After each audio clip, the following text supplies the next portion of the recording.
More now with former U.S. Ambassador for Religious Freedom, Sam Brownback. So you've moved now towards domestic.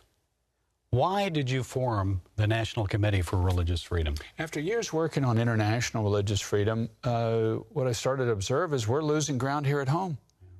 And this is the mothership for religious freedom. If the United States moves off of this or declines in its religious freedom, that's going to have ramifications all over the world because everybody watches here. This is the standard setter.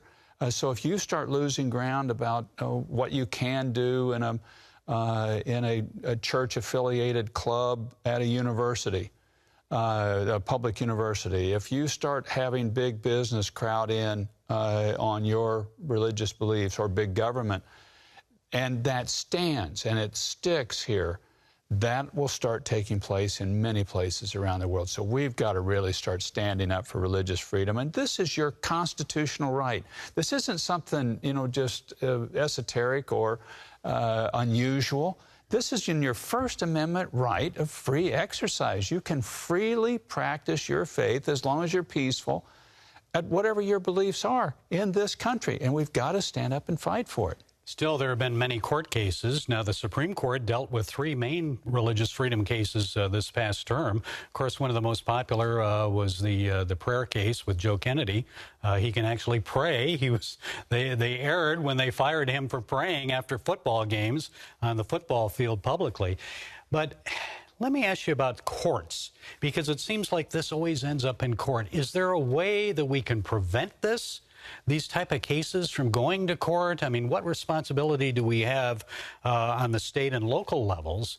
What can we do about it where we don't have to fight these legal battles? We can elect people that believe in religious freedom.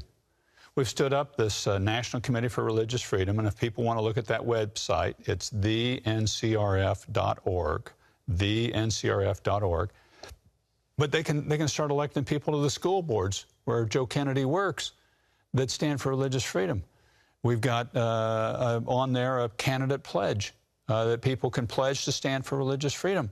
We need to elect more school board members, more city council members, more state legislators and federal legislators, even a president that supports religious freedom.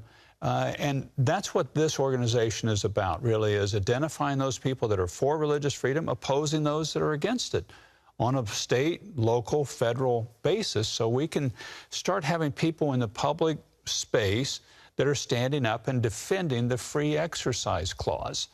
And remember, the free exercise clause, this all started in Virginia. Yeah. Religious freedom started here. We've got to defend it here. We've got to start pursuing and standing up for it more. How about getting into schools and universities and really teaching younger adults and young people the meaning of the Constitution and the rights that they actually do have and why we have those rights? Do you think we're lacking in that? Oh, completely. And it's such a beautiful right. Yeah. The religious freedom allows America to become America. Because you had 13 colonies that had different religious beliefs. They had come from a continent where you killed each other off of different sectors of the Christian faith.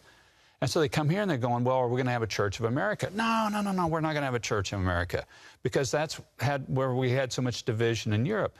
But you're going to have the right to freely exercise your faith. So if you want to be a Baptist, an Episcopalian, if you want to be a Jew, you want to be this, that, you can freely exercise your faith. And this beautiful right then allowed these 13 different colonies to come together as one people.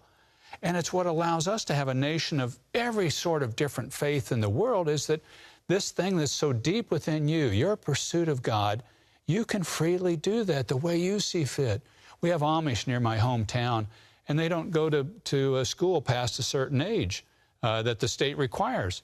We found a way to accommodate them and to make this work, and praise God we have Amish people. I mean, we need to talk about the beauty of religious freedom, and I think too often we talk about the fight, but we don't talk about the beauty of what it allows in a pluralistic society. The positive side of it. Yes. Finally, I just would like to explore this whole idea of, I'm sure your new organization, you would like to see the day arrive where the organization doesn't exist because there's no need for it. That's right. Do you think that will ever arrive?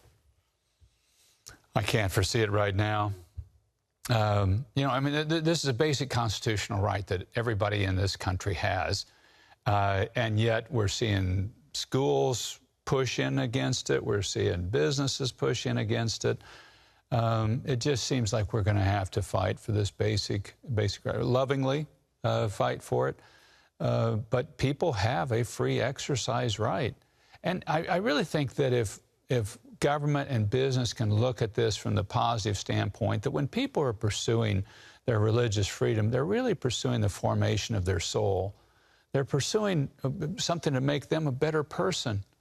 And we should encourage that. We should be behind that. This country of great freedoms requires individual governance. And most people do that through a set of beliefs, a set of values, a religion, a faith, the following of Jesus. So I really hope we can start looking at this from the positive standpoint. But I think we're going to have to fight for this for a while. Well, faith, action, and a lot of prayer. Yes. That's what it'll take. Ambassador Brownback, thank you for being with us. My pleasure.